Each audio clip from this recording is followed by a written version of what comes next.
اجازت ہے ذکر شروع کیا جائے؟ خدا چاہتا ہے کہ حضرت انسان کو ہدایت سے روشناس کروائے. وہ چاہتا ہے کہ انسان مکمل فلاح اور مکمل ہدایت پا جائے. اس ہدایت پہنچانے کے لیے اللہ نے مخلوق تک کچھ ہادی بھیجے جنہوں نے دنیا میں آ کے بتایا ہے کہ اللہ ہے. کیونکہ خدا اپنے کمال کی وجہ سے ہم تک آ نہیں سکتا تھا، ہم اپنے نقص کی وجہ سے اس تک جا نہیں سکتے تھے. اس کا کمال اسے آنے نہیں دے رہا تھا، ہمارا نقص ہمیں جانے نہیں دے رہا تھا. اس سے ضرورت تھی ہدایت پہنچانے کی، ہمیں ضرورت تھی ہدایت لینے کی. اس نے یہ مکمل دین حجت کے ذریعے سے بھیجا. پہلے ہی منٹ پہ پہلا جملہ، پہلا نتیجہ آپ کی سماعتوں کو ہدیہ کرنے لگا ہوں، اور یہاں سے پتہ چل جائے گا کہ عقیدے کے کس عرص تک ہم نے جانا ہے. وہ خدا جو سب کچھ کر سکتا ہے، جب وہ بغیر حجت کے ہم تک نہیں آتا تو ہماری عبادت بغیر حجت کے قبول کیسے؟ بادشاہ نہیں جی، اسی جملے سے اندازہ ہو گیا.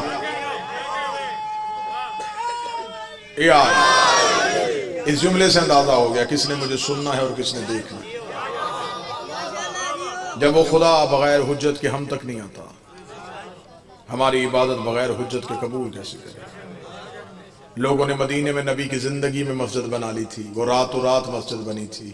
انہوں نے کہا کہ ہمیں وہاں نبی کے پیچھے نماز پڑھنے کے لیے غلاموں کو پہلو میں کھڑا کرنا پڑتا ہے. ایسے نہ ہو کہ ہم علیحدہ مسجد بنا لیں جو امیروں کی مسجد ہو، جہاں اللہ کی عبادت ہو، جہاں صرف اللہ کو راضی کیا جائے اور نبی کی محتاجی ہی ختم ہو جائے، جس کے بارے میں شاعر نے کہا تھا مسجد تو بنا دی شب بھر میں ایمان کی حرارت والوں نے. یہ واحد مسجد جو ایک رات میں بنی تھی اور ساری رات وہاں پہ مسلمان اللہ کی عبادت بھی کرتے رہے، توحید کو سجدے بھی کرتے رہے، اللہ کو راضی کرنے کی کوشش بھی کرتے رہے. صبح کو آگے جبریل نے محمد کے قدموں پہ اپنے پیروں کو رگڑ کے کہا تھا خدا عبادت درود و سلام کہہ رہا ہے اپنے صحابہ کو ساتھ لے، اس مسجد کو گرا بھی جلا بھی، گرا بھی جلا بھی، گرا بھی جلا بھی. نبی نے کہا میرے اللہ تیری عبادت تو ہو رہی ہے. آواز خدا کہتا ہے میں لعنت کرتا ہوں اس عبادت میں جس میں میں ہوں اور تو نہ.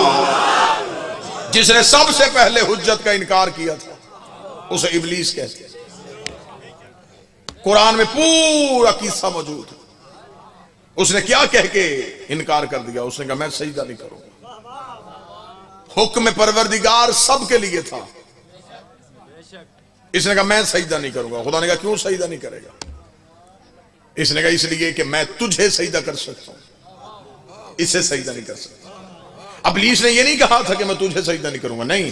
ابلیس کل بھی یا اللہ مدد کا قائل تھا، ابلیس آج بھی یا اللہ مدد کا قائل ہے. اس نے اللہ کی مدد کا انکار نہیں کیا، اس نے حجت کا انکار کیا. اس نے کہا میں سجدہ نہیں کروں گا، میں سجدہ نہیں کروں گا. قرآن کا واقعہ ہے، قرآن ابھی ممبر پہ لے کے آؤ. خدا نے یہ نہیں کہا سوچ لے، مہلت لے لے، تھوڑی دیر بعد آ جانا. خدا نے کہا فخرج لعنت اللہ یوم الدین، اب بھی کا بھی نکل، اب تجھ پر قیامت تک کے لیے میری لعنت رہے گی. میرے مالک تو غفار الذنوب ہے، تو ستار العیوب ہے، تو گناہوں کو معاف کر دیتا ہے، تو غلطیوں کو بخش دیتا ہے. میرے مالک اس نے 6.5 لاکھ سال عبادت کی، 50 ہزار سال کے سجدے کیے، اس نے ایک سجدے کا انکار کیا اور تو نے اتنی جلدی لعنتی بنا لیا. ہو سکتا ہے تیری بارگاہ میں دوبارہ واپس آ جائے، پھر تجھے معاف کرنا پڑ جائے. خدا نے کہا سزا سنانے میں جلدی اس لیے کی ہے کہ منکر بھی پہلا ہے، حجت بھی پہلی ہے.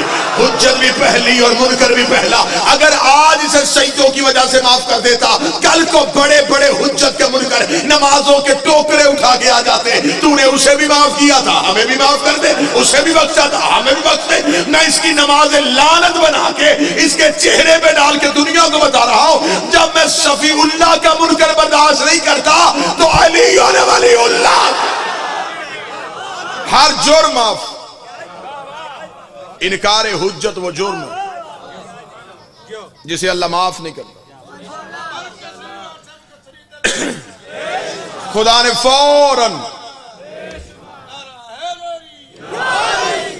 فوراً دربار سے نکالا. کیوں؟ انکار حجت کی وجہ سے. اس نے یہ نہیں کہا تھا کہ تو اللہ نہیں، اس نے کہا یہ تیرا ولی نہیں. اس نے بڑی کوشش کی تھی نمازوں سے اللہ راضی کرنے کی، لیکن اس بات وقت کو یہ نہیں پتا تھا وہ مقدار سے راضی نہیں ہوتا، معیار سے راضی ہوتا. وہ یہ نہیں دیکھتا کتنی پڑھی ہیں، وہ یہ دیکھتا ہے کیسی پڑھی ہے۔ یہ چاہتا تھا میں اتنے سجدے کروں کہ اللہ مجھے خلافت دے دے، کیونکہ اس نے اعلان سن لیا تھا کہ وہ خلیفہ بنانے والا۔ یہ سجدوں کی وجہ سے خلیفہ بننے چاہتا تھا۔ ابھی تو اس مردود کی کوئی بیٹی نہیں تھی، نہیں تو یہ مل کے کمپین چلاتے، بڑے اچھے طریقے سے تخت اور تاج میں قبضہ کرنے کی کوشش کرتے۔ یہ ہمیشہ سے عادت ہے، بندے تخت کے لیے بڑا کچھ کر لیتے ہیں، بندے تاج کے لیے بڑا کچھ کر لیتے ہیں۔ اسے تخت اور تاج کا لالچ تھا، یہ خلیفہ بننا چاہتا تھا۔ خدا نے کہا میری خلافت سجدوں کی وجہ سے نہیں ملے گی، علم کی وجہ سے ملے گی۔ خدا نے کہا نکل جا میرے دربار سے، تجھ پر قیامت تک کے لیے میری لعنت ہے۔ اتنا بڑا نمازی مولوی کے سر پہ قرآن رکھ کے پوچھنا لعنتی کیوں بنا؟ حجت کے انکار کی وجہ سے۔ اس نے حجت کا انکار کیا، خدا نے ساری نمازیں ضائع کر دی۔ بارگاہ توحید کے دروازے پہ کھڑا ہے، قرآن ابھی ممبر پہ لے کے آؤ۔ خدا نے کہا جا کیوں نہیں رہا؟ اس نے کہا میں نے عبادت کی ہے، مجھے قیمت دے۔ خدا نے کہا کیا قیمت چاہیے؟ اس نے کہا دو چیزیں تجھ سے لے کے جاؤں گا، ایک طاقت، ایک مہلت، ایک جہاں چاہوں وہاں پہنچوں، ایک مجھے موت نہ آئے۔ یہ قیمت ہے میری سجدوں کی، میری منہ مانگی قیمت دے۔ آخرت میں تو مجھے کچھ نہیں ملنا، میری زندگی میں تو دے۔ خدا نے طاقت بھی دوں گا، مہلت بھی دوں گا، کرے گا کیا؟ اسے کہا تیرا مقابلہ۔ اب مجھے نہیں پتا اگلے جملے پہ کون بولے گا، یہ شروع سے عادت ہے جس کا کھانا پھر اسی کو بھونکنا۔ طاقت بھی تجھ سے لوں گا، مہلت بھی تجھ سے لوں گا۔ آج مولوی کے سر پہ قرآن رکھ کے پوچھو ابلیس کے پاس طاقت ہے؟ وہ کہتا ہے۔ میرا بازو کا جی چاہتا ہے جو مولوی علی کے اختیار نہیں مانتا، میں اسے سامنے بٹھا کے ابلیس کے اختیار سناؤں کہ تو یہ تو نہیں مانتا کہ علی سب کچھ کر سکتا ہے؟ جی علی، کھلڑ مگسی میں بھی علی مدد کرے، لاہور میں بھی علی کرے، امریکہ میں بھی علی کرے، عراق میں، ایران میں علی مدد، یہ علی ہر جگہ پہ کیسے مدد کر سکتا ہے؟ اسی مولوی کے سر پہ قرآن رکھ کے پوچھ ابلیس ہر جگہ پہ گمراہ کر سکتا ہے؟ کہنا جی بالکل کر سکتا ہے۔ اسے کہا خدا تجھ پہ لعنت کرے، اللہ اپنے دشمن کو طاقت دے سکتا ہے، اپنی حجت کو طاقت نہیں دے سکتا۔ اس کا سب سے بڑا دشمن جہاں چاہے وہاں پہنچ سکتا ہے، کیونکہ یہ عدل الہیہ کے خلاف ہے کہ وہ گمراہ کرنے والے کو تو رکھے اور ہدایت کرنے والے کو نہ رکھے۔ یہ عدل کے خلاف ہے۔ قیامت والے دن انسان کہہ سکتا تھا میرا کیا قصور، تو نے گمراہ کرنے والا تو رکھا تھا، ہدایت کرنے والا تو ہے ہی کوئی نہیں۔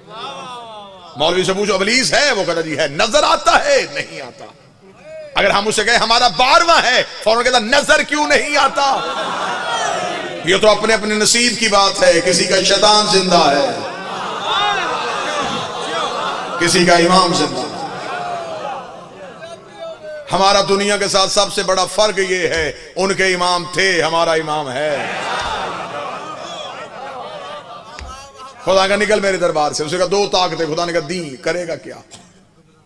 قریب مسجد ہو، قریب گھر ہو، ابھی تاج کمپنی کا چھپا قرآن بے شک ممبر پہ لے آؤں، میں قرآن کی آیت نکالتا ہوں۔ ابلیس نے جو چیلنج کیا وہ چیلنج کیا تھا۔ اس نے یہ نہیں کہا کہ میں بندوں کے نیچے سے مسلح کھینچوں گا، اس نے نہیں کہا میں بندوں کو صفا و مروہ سے نکالوں گا۔ اس نے ایک ہی چیلنج خدا کو کہا، اس نے کہا میں صراط مستقیم پہ بیٹھوں گا، میں آدم کی نسل کو صراط مستقیم سے ہٹاؤں گا۔ 2 + 2 4 کرو، روز روز کے لڑائی جھگڑے ختم کرو، آؤ کسی جگہ پہ اکٹھے ہو کے مولوی بٹھائیں، پہلے فیصلہ کریں یہ صراط مستقیم ہے کیا۔